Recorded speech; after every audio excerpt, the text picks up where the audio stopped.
बात करते हैं F1 क्या होता है। F1 क्या होता है? जो सबसे हाईएस्ट वैल्यू होती है,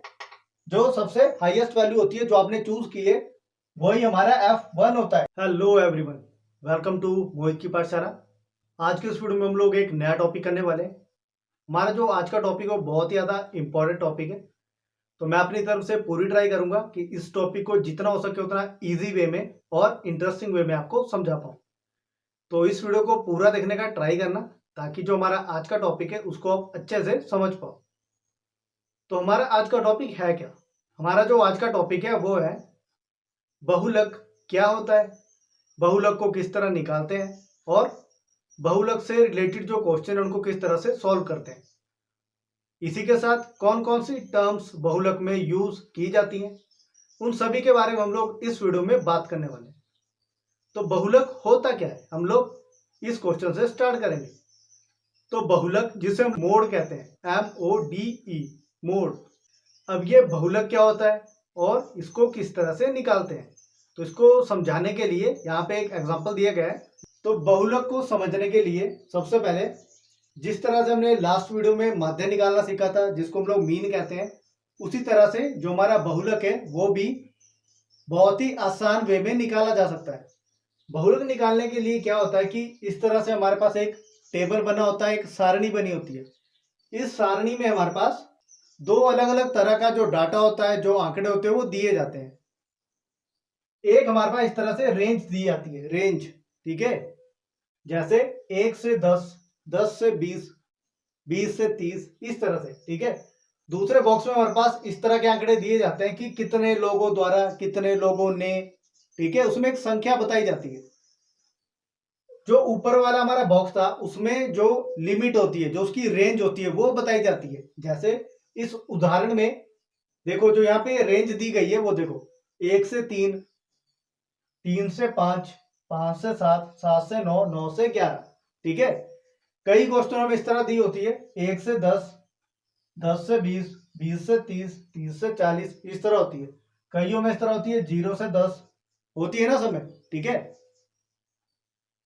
तो ये तो हुई बात हमारे टेबल की, कि हमारा जो टेबल है उसमें क्या क्या दिया जाता है। अब हम लोग बात करेंगे कि इसमें कौन कौन सी जो टर्म्स है वो यूज की जाती है। तो बहुलक में जो टर्म्स दी जाती है वो कौन कौन सी है, उनको समझने से पहले जो बहुलक का फॉर्मूला होता है, जो उसका सूत्र होता है, पहले उसको समझ लेते हैं। तो बहुलक का जो सूत्र होता है वो होता है L प्लस, ठीक है, L प्लस ब्रैकेट के अंदर F1 माइनस F0, ठीक है, F1 माइनस F0 अपॉन या बटे में 2F1 की 2 गुना F1 minus F0 minus F2, ठीक है, ब्रैकेट बंद, इनटू H। तो हमारे पास इसमें कुल मिला के 1 2 3 4 5 कितनी टर्म्स होती है? 5 टर्म्स होती है। अब ये 5 टर्म कौन कौन सी होती है वो मैं आपको समझाता हूं, ठीक है। सबसे पहले L क्या होता है, L के बारे में हम लोग जानेंगे, ठीक है। L क्या होता है कि जो बहुलक होता है ना, बहुलक वर्ग की निचली सीमा, ठीक है, बहुलक वर्ग की निचली सीमा। जैसे अब बहुलक वर्ग क्या हुआ, जैसा मैंने आपको बताया कि जो नीचे वाला बॉक्स होता है उसमें जो सबसे ज्यादा वैल्यू होती है, ठीक है, सबसे ज्यादा वैल्यू क्या है? 8, ठीक है। तो 8 इसमें L नहीं होगा, ठीक है, बहुलक वर्ग की निचली सीमा। अब इसमें ये ऊपर वाले बॉक्स में बोल रहा है 8 के सामने क्या है? 3 और 5, ठीक है, क्या इसके सामने? 3 और 5 की जो इसमें रेंज दी गई है वो क्या है? जो इसकी सीमा है 3 से 5, ठीक है। तो इसमें लोएस्ट वैल्यू देखनी है, जो वैल्यू पहले दी जाती है, ठीक है, योगी लोएस्ट वैल्यू, योगी हाईएस्ट वैल्यू। तो लोएस्ट वैल्यू है 3, तो वही ये कहता है कि बहुलक वर्ग की निचली सीमा। तो L क्या होगा? जो लोएस्ट वैल्यू होगी 3, L कितना हुआ हमारा? ठीक है, जो लोएस्ट वैल्यू है वो होगा L, तो L कितना हुआ? 3, ठीक है, क्योंकि हमें ये सॉल्व भी करना है, तो जो वैल्यूज हम निकाल रहे हैं वो लिखनी भी है, ओके। अब L सबको क्लियर हो गया? आपको कोई भी क्वेश्चन दिया जाए, आपने क्या करना है, जो भी आपका बॉक्स बना होगा, जो आपकी सारणी बनी होगी, इसमें देखना है नीचे वाले बॉक्स में कि सबसे ज्यादा वैल्यू किसकी है। कहीं पे 15 भी हो सकता है, कहीं 17 हो सकता है, जो भी सबसे बड़ी वैल्यू होगी उसके सामने वाले बॉक्स में देखना है, ठीक है, कि क्या रेंज है, किस रेंज के बीच में वो लाई करता है, ठीक है। फिर उस रेंज में देखना है कि लोअर वैल्यू कौन सी है, वो आपकी एल होगी, ठीक है। एल सबको समझ आ गया। इसके बाद एच क्या होता है? एच होता है हमारा वर्ग अंतराल की माप, कि जो हमारा ऊपर वाला बॉक्स होता है उसमें जो रेंज दी जाती है, ठीक है, उनके बीच में डिफरेंस कितना होता है। 3 में से 1 घटा दो 2 आएगा, 5 में से 3 घटा दो 2 आएगा, 7 में से 5 घटा दो 2 आएगा, 9 में से 7 घटा दो 2 आएगा, 11 में से 9 घटा दो 2 आएगा, ठीक है। तो ये जो वर्ग अंतराल होता है ना, वो बराबर होता है। क्या होता है? बराबर होता है, ठीक है। तो एच होता है जो ऊपर वाले बॉक्स में इनके बीच में डिफरेंस होता है, ठीक है। तो एच कितना हुआ? 2। ओके, एच हुआ 2। तो अभी तक हमने जो एल है उसको समझा है, जो बहुलक वर्ग की निचली सीमा होती है, लोअर वैल्यू होती है या लोअर रेंज होती है, ठीक है। उसके बाद एच को समझा है। एच क्या होता है? वर्ग अंतराल की माप, यानी कि इनके बीच में डिफरेंस, ठीक है। अब बात करते हैं F1 क्या होता है। F1 क्या होता है? जो सबसे हाईएस्ट वैल्यू होती है, जो सबसे हाईएस्ट वैल्यू होती है जो आपने चूज की है, वही हमारा F1 होता है, ठीक है। तो इस क्वेश्चन में हमारा F1 क्या है? 8। F1 कितना है? 8, ठीक है। अब अगला हमारे पास F0। अब F0 क्या होता है? बहुलक वर्ग से ठीक पहले वर्ग की बारंबारता, ठीक है, कि जो हमने बहुलक चूज किया है उससे पहले वाला जो बॉक्स होगा या उससे पहले वाली जो वैल्यू होगी वो हमारा F0 होगा, ठीक है। तो 8 से पहले कौन सा बॉक्स था? 7, ठीक है। इससे जो पहले वाला, इस तरह समझना, ठीक है, इससे जो पहले वाला बॉक्स था वो था 7। तो ये हमारा हुआ F0, 7। या आप इस तरह समझो, देखो, एक से पहले क्या आता है? 0 आता है, ठीक है, 0 1 2 इस तरह से ना। तो एक से पहले 0, तो इसको मान लो F0। उसके जो हमने चूज किया F1, उसके बाद जो आएगा वो हमारा क्या होगा? F2। एक के बाद वही आता है ना, तो वही हमारा अगला है। देखो, F2 क्या होगा? बहुलक वर्ग से ठीक बाद वाली वर्ग की बारंबारता। F0 क्या था? बहुलक वर्ग से ठीक पहले। F2 क्या है? बहुलक वर्ग से ठीक बाद वाली, ठीक है। तो पहले वाला हुआ F0, बाद वाला हुआ F2। तो इसमें F2 कितना है? 2। ओके, तो जो वैल्यूज हमें चाहिए थी 5 की 5 वैल्यू हमने निकाल ली है। एल हो गया 3, एच हो गया 2, F1 हो गया 8, F0 7, F2 2। ये सारी वैल्यूज हमने इस फॉर्मूला में पुट करनी है और देखना हमारे पास क्या वैल्यू आती है। सबसे पहले एल कितना है? 3 प्लस, सबसे पहले आप क्या करोगे, जो ब्रैकेट है ना अंदर, इसको सॉल्व करना है, जो ये टर्म्स दी है, उसके बाद आप इसको मल्टीप्लाई करोगे, फिर लास्ट में जाके ऐड करोगे। ओके, सबसे पहले ब्रैकेट को सॉल्व किया जाता है। तो अंदर देखो क्या क्या है। F1 कितना है? 8। 8 माइनस F0 7। 8 माइनस 7 बटे में 2 F1।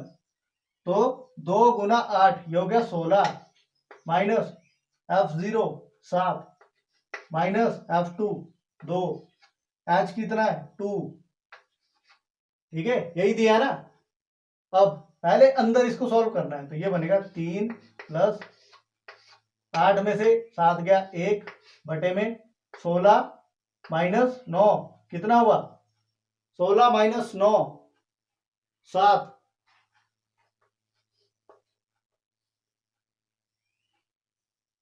ठीक है। 16 माइनस 9 ये आ गया 7, और बाहर कितना है? 2। तो ये हमारा इस तरह बनेगा 3 जमा 2 बटे 7 बनेगा। अब एक तरीका यह है कि आप इसको पहले सॉल्व कर लो, इसको डेसिमल में निकालो और 3 में ऐड कर दो, या आप इनका एलसीएम निकालो, उसके बाद आप इनको डिवाइड करो, ठीक है। तो हम क्या करेंगे, इसी को ही डिवाइड कर लेते हैं। तो ये हमारा इस तरह बनेगा, 20 बन जाएगा, 0 लगा लेंगे, ठीक है। तो 7 दूनी ये होगा 14, 7 और 56 और 7 पंजा 35 उसके बाद हमारे पास आएगा 50 यानी 7। ये हमारा बनेगा 3 जमा 0.2857। ठीक है, इसको राउंड ऑफ करेंगे तो ये 6 बन जाएगा। ये बनेगा 3 प्लस 0.286, इनको ऐड कर दो, ये बना 3.286। ये आपका आंसर, ये आपका बहुलक। ठीक है, एक बार और देख लेते हैं। सबसे पहले आपने क्या करना है, इस तरह से आपके पास एक सारणी दी हुई होगी, एक टेबल आपके पास दिया हुआ होगा। आपने पहले ऊपर वाला जो बॉक्स है उसको देखना है, फिर जो नीचे वाला बॉक्स है उसको देखना है। अब हमें इसमें चाहिए 5 टर्म्स। कौन कौन सी 5 टर्म्स चाहिए? एल, एच, F1, F0 मतलब F0 और F2। ठीक है, हमें ये 5 टर्म्स चाहिए। सबसे पहले जो सबसे इजी टर्म है, जो आप इजीली निकाल सकते हो, वो है H। सबसे पहले आपने निकालना है H। आपने जो ऊपर वाला बॉक्स है उनके जो रेंज है उनके बीच में देखनी है डिफरेंस कितना है, उनके बीच में आपने जो डिफरेंस है उसको देखना है। ठीक है, डिफरेंस आपने देख लिया तो आपके पास जो H है वो आ जाएगा। ठीक है, तो एक टर्म हमने निकाल ली, H हमें पता लग गया। उसके बाद नीचे वाला बॉक्स देखना है, नीचे वाले बॉक्स में देखना है सबसे बड़ी वैल्यू कौन सी है। ठीक है, वो हमारा होगा F1। क्या होगा? F1।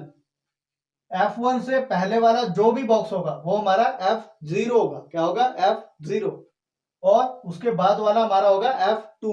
क्या होगा? F2।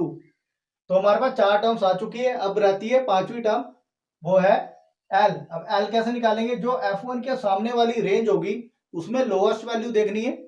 ठीक है, कि लोएस्ट वैल्यू कितनी है, वो हमारा L होगा। तो पांचों टर्म्स हमारे पास आ जाएगी। बारी बारी से वो टर्म्स हमने, जो फॉर्मूला होता है बहुलक का, जो सूत्र है मोड निकालने का जो फॉर्मूला, उसमें पुट करनी है। सबसे पहले ब्रैकेट को सॉल्व करना है, उसके बाद उसे s से मल्टीप्लाई करना है। पहले आप इसका डेसिमल निकाल सकते हो, उसके बाद इसे ऐड कर सकते हो। ठीक है, तो किसी भी क्वेश्चन का आप लोग जो बहुलक है वो आसानी से निकाल सकते हो। ओके, तो यही था हमारा आज का टॉपिक। इस वीडियो में मुझे सिर्फ आपको ये बताना था कि जो बहुलक है वो होता क्या है और इसमें कौन कौन सी टर्म्स दी जाती है जो हमें निकालनी होती है। ठीक है, तो बहुलक में हमें 5 टर्म्स निकालनी होती है। L निकालना होता है, H निकालना होता है, F1 निकालना होता है, F0 निकालना होता है और F2 निकालना होता है। फिर उन वैल्यूज को हम लोग जो बहुलक का सूत्र होता है उसमें बारी बारी से पुट करते हैं और अपने आंसर को निकालते हैं। ठीक है, तो इस वीडियो में हमने यही सीखा है। तो इस वीडियो से आपको अगर 1% भी नॉलेज मिलती है, सबसे पहले इस वीडियो को पूरा देखने का ट्राई करना। ये वीडियो सभी क्लास 10th के स्टूडेंट के लिए बहुत ज़्यादा यूजफुल है। उसी के साथ जितने भी हमारे बीएड वाले एस्पिरेंट हैं उन सभी के लिए ये वाली वीडियो बहुत ज़्यादा यूजफुल है। तो इस वीडियो को पूरा देखने का ट्राई करना। अगर आपने चैनल को सब्सक्राइब नहीं किया है तो चैनल को सब्सक्राइब कर दीजिए, ताकि इसी तरह की इंफॉर्मेटिव वीडियोस आपके पास सबसे पहले पहुंच जाए। और जितना हो सके उतना वीडियोस को पूरा देखने का ट्राई कीजिए, ताकि मेरा जो वॉच टाइम है वो भी जल्दी से कंप्लीट हो जाए। आज के वीडियो में हम लोग इतना ही करेंगे। मिलते हैं अगली वीडियो में नए टॉपिक के साथ।